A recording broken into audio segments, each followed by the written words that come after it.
on, guys, and welcome back to another episode of the Root Beer Cinema Podcast. I'm your host, Carter Haskins, and today we are continuing the Great Max Vanderwerf Hiatus of 2026. And today my guest is... Hey guys, Jake Allen here, Carter Haskins, roommate, confidant, and today we're here to talk about the movie Creed from 2015. Creed 2015 and Stiller's Root Beer with an Mhm. exclamation point. And those are the two things we're going to be reviewing. Let's get into the movie. Let's dive on in. Let's crack open this Stiller's nice can situation. Got a testimonial on the can. This is the world's refreshingest soda. Which I don't like because it sort of gives it a uh-oh. I see stevia leaf extract on here. Bruh. Oh yeah, these have been in my fridge for months. Ugh. Oof. Ooh. All right. Creed 2015. So, How about it? this is one of my favorite movies of all time. And How many times would you say you'd seen this here movie before? I think I've seen it like 5 or 6 times. I don't remember when I first saw it, but I remember I liked it when I was a kid. I guess I was 13, so I was a kid. And I liked it, and then I saw the second one with my daddy in theaters, and then I saw the third one with Derek, who was recently on the podcast, in theaters. And so I've always sort of liked this, but I never really considered it as like a real movie until I got really into movies, and I happened to rewatch it. Because it was just kind of a movie, like it's like a shitty sports legacy sequel that I liked when I was younger. And then I watched it, and I was like, holy shit. And then a few years later, I was watching all the Rocky movies for the first time, and when I rewatched Creed, I was kind of blown away. And I love it now so much, and I made Jake watch it recently. That's right. We went through all the Rocky movies and the Creeds. All the Creeds. And then the occasion for this is there was a 35 millimeter screening of it at the Nighthawk Cinema Prospect Park, which was pretty awesome because obviously it's quite the digital movie. This is true. And it was a pretty good print, and it looked really good. And so we went and saw it, and that's what we're reviewing on the podcast along with Stiller's Root Beer. What do you think about this movie, Jake? Well, I think it's a lovely time. I'm interested, had you seen, when you first saw Creed in 2015 or whenever it was, had you seen any of the Rocky movies, and were you like aware of the Creed name? Yeah, so I'd seen the first one. I watched the first one when I was a kid because my parents showed it to me, and then I'd seen, I think, 2, and then obviously 4, which is the one with the Russian guy. Of course. And those are the only ones I had seen. Drago. Ivan Drago. And before that, I like when they bring out the scary Russians. Yeah, no, they're really big and scary. They're super scary. That's why they can't do the Olympics anymore. That's right. And so yeah, I had the knowledge of Apollo Creed, but not the extended knowledge of. I did know actually that he died in the 4th one, so I had the general knowledge. Spoiler.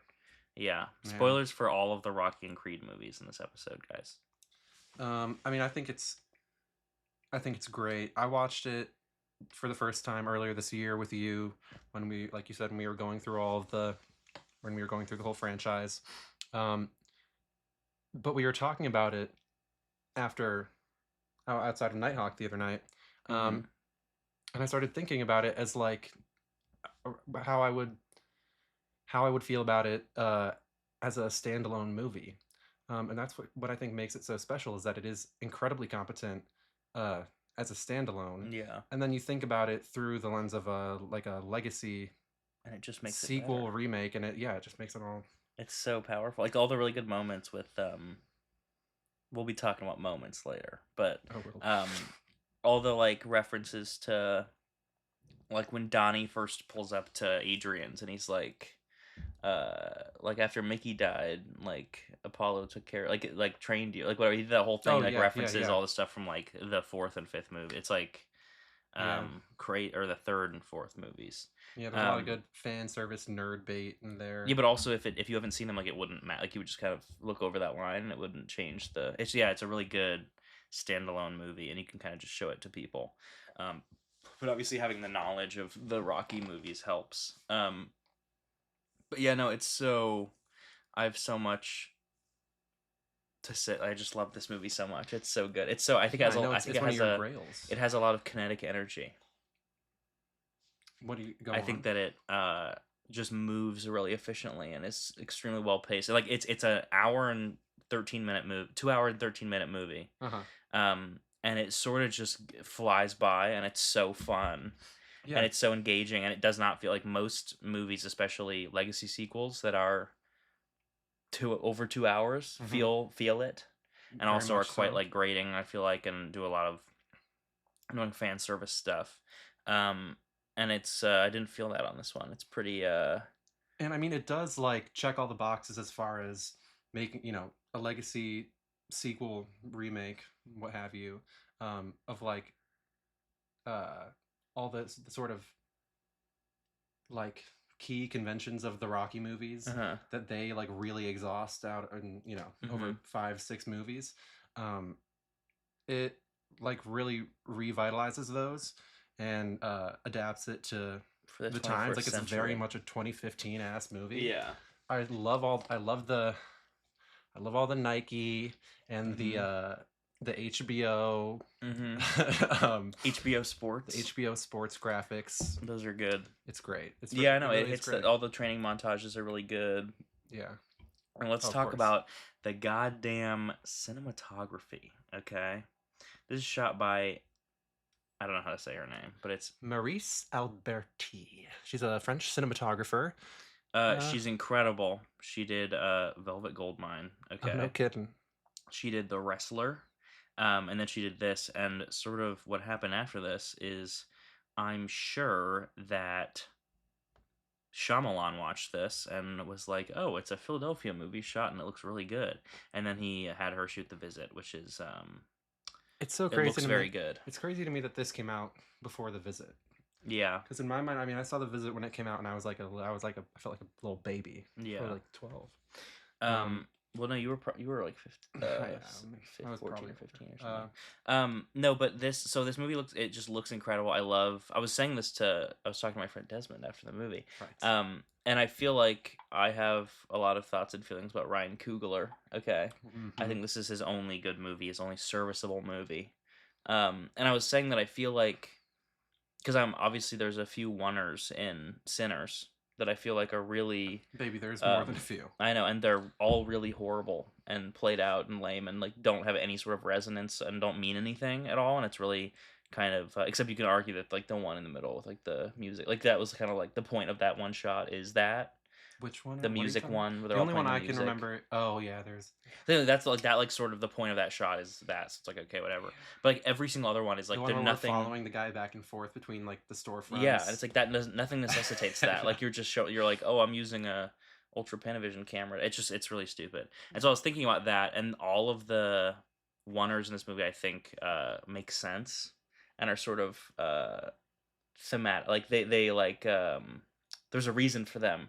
And they work really like the first fight is really good because obviously you're in it with him. I mean, let's talk about that. It's so fucking good. And like the blocking on that is like I don't understand how, but it's so like it's so free flowing, and it just kind of like they just kind of go in and out. There's only like one or two moments in that whole thing where it's like, oh, they set this up so that they could do the knockout and then like pan this way. Yeah. But the rest of it, it's like it's just so like I don't know. It's really beautiful. It's pretty crazy. But you know I feel like all the oneers are like Donnie is new to this sport. Okay, like the professional world of it, and he doesn't know all these these rituals. Yeah. And so like when he's walking into the first street, whatever the gym is called that Rocky takes him to, like it's the oneer of him. May I suggest an exact mirror of a shot in Showgirls. Interesting. Of him parallel of him walking up the stairs and like entering the space, and it's like because he doesn't that's we're with him there, we don't know what this is, and we're being introduced to it, and so is he, and he's brown sort of rice like and vegetables. yes, okay. And then also like the first fight, obviously it's his first like major fight, and it's like it makes sense to have us be with like to enter the diegesis, Yeah.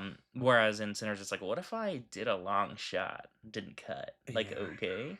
But it's just I think that a lot of the tricks that I think that Coogler has that he has continued to use till this day Hmm. that are not very effective in his movies, were working here, and Yeah. I I think mean, they're really nice and cool. also Michael B. Jordan. Mm. He's such He's so a young in this. he is so young. He's a little baby, but he's so built, and Hmm. I don't know. He carries Huge guy. himself. Yeah, he's a huge guy. He carries himself in such a way that it's hard for me to see him on screen and think that this guy is like, a noob or like Yeah. a Well, cornball.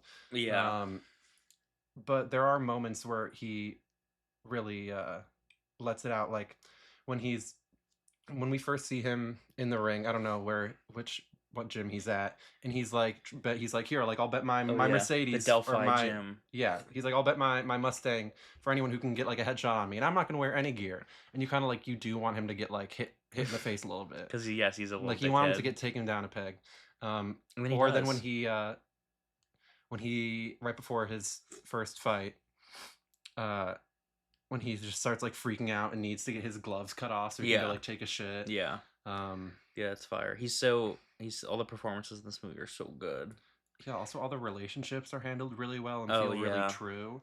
I mean, Tessa Thompson is insanely good in this. Yeah, she's cooking like crazy. They have She's so good in such good their chemistry, and like you chemistry really is do want them nuts. to get together. Like on anytime they have a fight, it's like no, I know, because I I I know. want them to like each other, which is crazy because usually like in a lot of movies I feel like relationships like I don't actually care, or I care like for Right, like non I care for like narrative reasons or whatever. sure. But with this, like I think that these two people are in love, and I think that like also like Rocky and Donnie, like I think that they love each other and they have like a really Exactly. important like when Yes. anything threatens that, it like actually upsets me. Like when they're in the Mm-hmm. jail and he's like, get out of here, you sick old man. It's like, Yeah.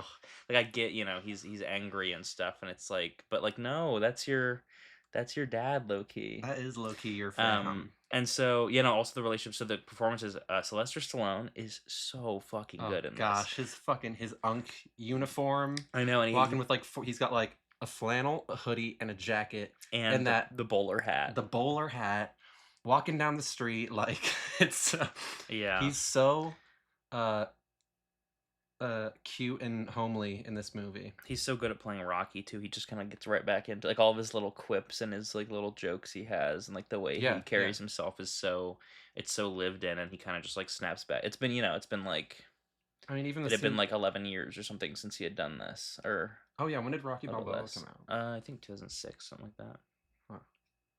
maybe. But yeah, even that scene with him at the cemetery. Yeah, 2006. Damn.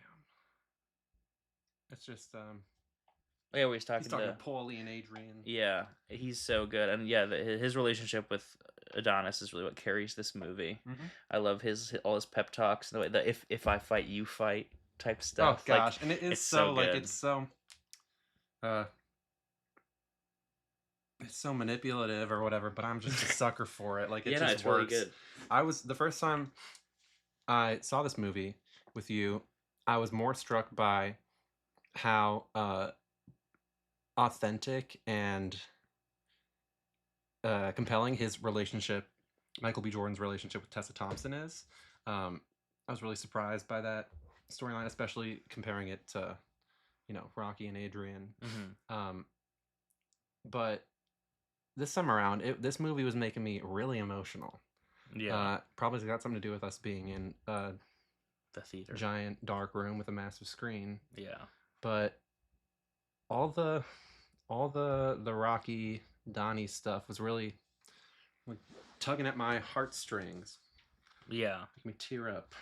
It makes me cry. Oh, also him like shadowboxing in front of the projector. Oh yeah, I love that part. And a lady came up and asked for my ticket in the middle of it, Yeah, so I you got couldn't your really ticket see it, which checked. really sucked. But no, also the editing in this movie is so good. I love in the final fight. That's like a master class in I don't know, I guess Oh fighting gosh, in yeah. movies. I don't it's so well directed. It's so insane. And What? the like moment I can only think of to relate it to is the moment in Demon Lover when they're entering the parking garage and it shows the camera feed and then like Oh, the yeah, and it windshield cuts back in a wipers and really yeah, it's weird like way. cutting every like half second And to then it just different goes like back to half second normal. shots. Yeah, and it goes back to normal. There's a part where it does like the guy like clapping the wood blocks together and then Mhm. shaking the ice and the Him like scooping up the Vaseline, like, and then after rubbing it and you can hear every sound and like the spitting of the thing and then the ding on the bell and like just goes back to normal. It's like a few seconds of just like the best editing of all time. It's like, oh my Yeah, no, god, I mean, like the pacing of that scene is really masterful, because by the end of it, uh, I mean, his eye is oh yeah, it's his nasty. face is, like, obliterated, Yeah. and they're just delirious, and it's the scene like, I don't know, the way it's shot and edited, it gets so, like, inebriated that you, like, hardly even realize that he's lost a fight, Yeah. or, like, technically Oh or yeah, you're whatever, so in it with them.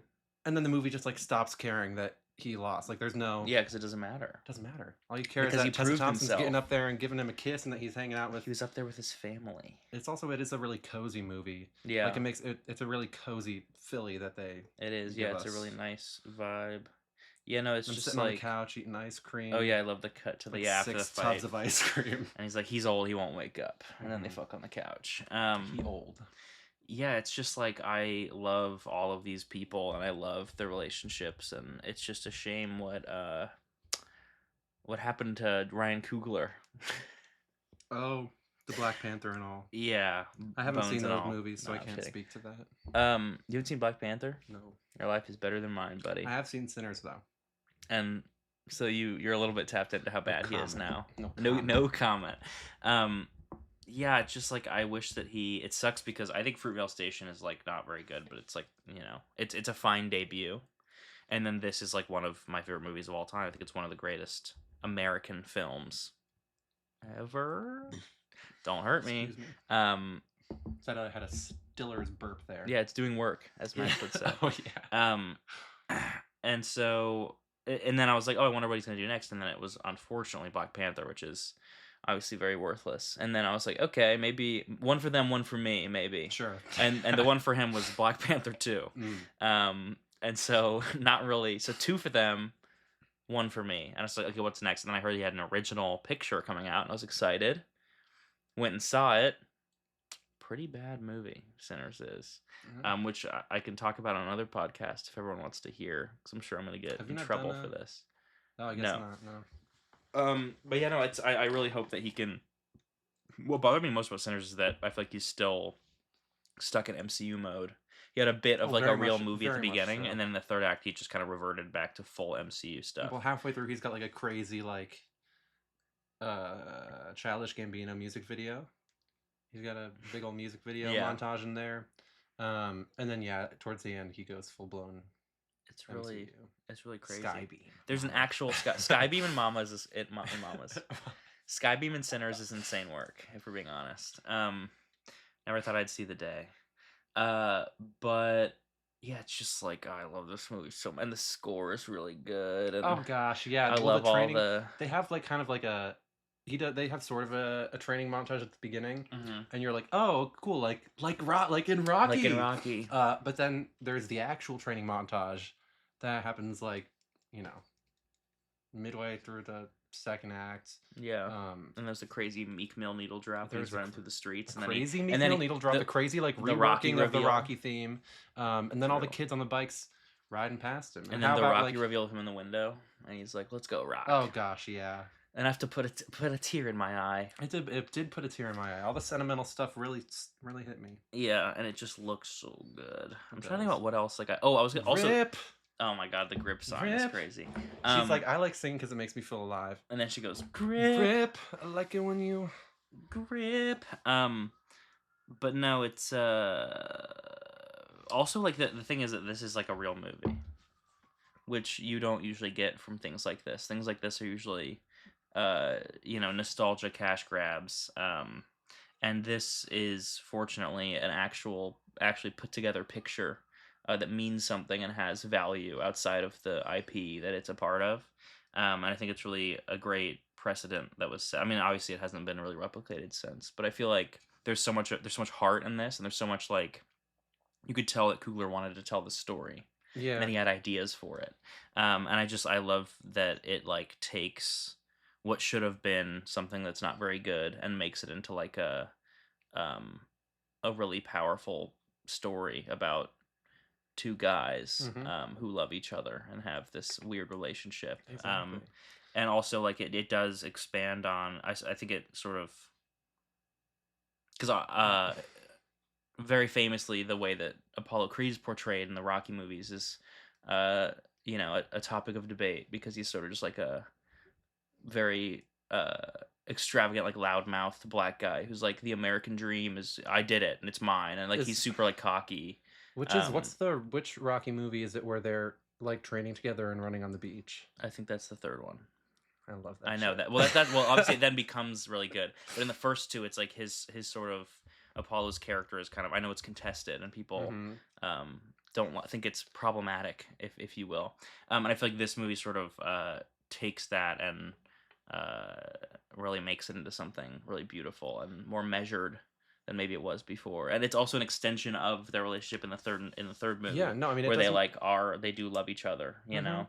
And then his son shows up and he's like, "Oh, I'm not going to train you." And then he's like realizes that he can sort of do right by his best friend Yeah. posthumously by taking this guy under his wing who would probably make worse decisions and do worse things if not like he would probably not be that good of a fighter and make rash decisions maybe. Sure. And that's sort of how Apollo died, is that he kind of was really cocky and got into the ring with this guy who could have killed him, and then he did kill him, and he's dead, and Rocky feels responsibility for that because he was his coach. And so he sort of sees this as an opportunity to like do right by his best friend, and sort of obviously Adonis becomes the only person that he has left in his life, obviously, as we find out, because he's like, "Oh, everything Yeah. that I have that's good in life, like I would give it away for one more day with my wife, but that's not going to happen." Like he has nothing, and then Yeah. this guy shows up, and he sort of they lift each other up, you know. I am interested what the staffing beautiful. situation is like at Adrian's. Yeah, me too. Like they just closed down for a bit. He's probably got his guys. He's got he's got to have people. Yeah, he's got connections. He's but the yeah. Italian stallion. True. But no, you're right, and it doesn't feel too far removed from the Rocky movies to feel like a part of the same franchise. I mean, like thematically at least, but it really is exploring all these ideas from a totally new angle and, adapting them to the times. That's true. Okay, I'm gonna finish my root beer. Okay. On to the root beer. Found out some information 2 days ago that I can now disclose to you. What's that? Bad news. This is evil Zionist Ben Stiller's root beer. Oh, really unfortunate stuff. Hence the name of it. He has some stupid pictures of him on here. Gosh, there he is, eh? Really unfortunate stuff. It's alright. It's got a little really cringe, bad, like retro style label, which would work for me if it was a real root beer. I like it in these pictures they have on the website, but it doesn't really give that when you are looking at the can. Yeah, it looks like it looks like a Costco root beer that would be like in the back. Yeah, it looks like. And so here's my thing. Even without that ignoring that it's made by an evil man who I hate. This is a really shitty soda. To me it's the exact same thing as Poppy and what's the other one? Olipop and Poppy. Yeah. Horrible garbage from hell. That I would never put in my and also on this it says 30 calories, no fake stuff. But I'm tasting some aspartame. But I am too. But the thing is, it has cane sugar, so you're like, oh okay. But then you look a few ingredients below, organic stevia leaf extract. So I don't really know what. Okay. It tastes like shit. The little blurb on the side says, "No one quite knows what gives Stiller's its refreshingest taste. Is it the bubbles, the natural ingredients, the fact that each can of soda is a close personal friend of actor Ben Stiller? All three? Look, I'm out of guesses. This stuff tastes incredible. See if you can figure it out." I'm not sure who told him this stuff tastes fresh. Yeah, I don't know what's wrong with him. I don't like this. This is bad. I hate everything about this. I was digging it for the first half of the can. Mm-hmm. But then towards the end there, it really... I took one sip and was out. Natural soda. It's not. It's another poppy. It's another Olipop. You could give this to a baby. It says it's also a great source of vitamin D, B12, and C. Root beer should not be that. You know, Yeah, right. because one thing root beer should be, it's not a good source of vitamins. And also, yeah, just this whole like, I find this so cloying and nasty, and the um world's refreshingest soda. Like, The give me a refreshing. fucking Listen, break. Also, what's up with this? You see this little line here? ah, Bit of an error on the graphic bit on the of an website. error. Listen, the fresh ingredients in question are organic root beer flavor. So, Perfect. Well, let's check and this natural out. caramel color. Hi, I'm Ben, and this is Stillers. Stillers. My new soda, made with bubbles. I was going to say natural ingredients. No bubbles, just a flat soda. No, it's a lot of bubbles. Bubbles. I'm sorry. Okay, maybe you shouldn't curse. Oh, I got it. No, that's Okay. not gonna happen again. It's a great tasting, healthier It's a option. great tasting, healthier option, and it comes in a mother keg. Yes, it does. If you love classic soda, And none of that prebiotic bullshit. What? you have to Okay, well, This is prebiotic bullshit, is it not? It says only 30 calories on it, like no fake stuff. yeah, but it's then, kind of.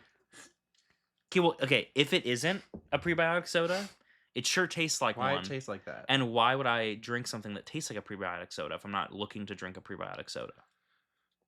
You know? Yeah. Let's finish this Also, video. bad font. Yeah, it's horrible. Yes, it does. If you love classic soda, And none of that prebiotic bullshit.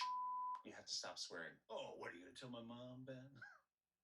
No, Stillers. Seriously good. With a ton of bubbles. Okay, yeah, no, Yeah. bad. Get out of here. You can get it at Oh, Target, look, though. the when you pause the video, the user interface is Yeah, it like becomes Windows. retro. It's retro vibes. And the buttons don't do anything, though, so. Yeah, really horrible. I'm ready to rate all these if you are. Hell yeah. So, Creed obviously is going to get 4 root beers out of 4 from me. What, 4? Yeah, not up for debate. It's one of my favorite movies of all time. And Stiller's is getting a 1. No arguing with this, just kind of shit from him ass. And that's not even noting, who's responsible for it. Ben Stiller. Even ignoring Creed. that. Well, also, like, you should not buy this because, like, to be fair, gotta let you know, I bought this before I knew who was selling it. Okay, we do not review Zionist soda on this. I'm just kidding. We kind of do because if we review Barks, Is Barks Zionist soda? Probably. Barks. Well, yeah, because it's Um, Coca-Cola, is it not? Well, also, like, Jesus any big company's gotta be. So I don't know. See, the thing is, I like the the initial taste when it first hits the buds. I don't hate that. I don't hate it, but it's the aftertaste and that aspartame that really is the killer for me. It's just like stevia leaf, but like you can taste that shit. I'm tasting the stevia. I'd say Creed. Creed gets a good. Do we do have stars here? Yeah, you can do whatever you want. I just am Okay. rigid about it. I'm gonna give Creed a little. I'm gonna give it a good 3.5. Solid 3.5 root beers out of 4. And I'm gonna give Stiller's root beer. I'm also gonna hit it with the 1, maybe a 1.5 movies out of 4 movies. Let's go. That's that on that. There you go. That's the final word on Creed and Stillers. You don't have to hear any other reviews. So. Yeah, no. Thanks for coming on, Jake. Thank you for having me, Carter. Of course. It's so great to be here Oh yeah. with you. Well, and Just want to kiss you. aw. And next episode, it'll be me and a guest, and we'll be reviewing a movie and a root beer. What? Yeah. All right. Way to flip the script. Bye, guys. Bye.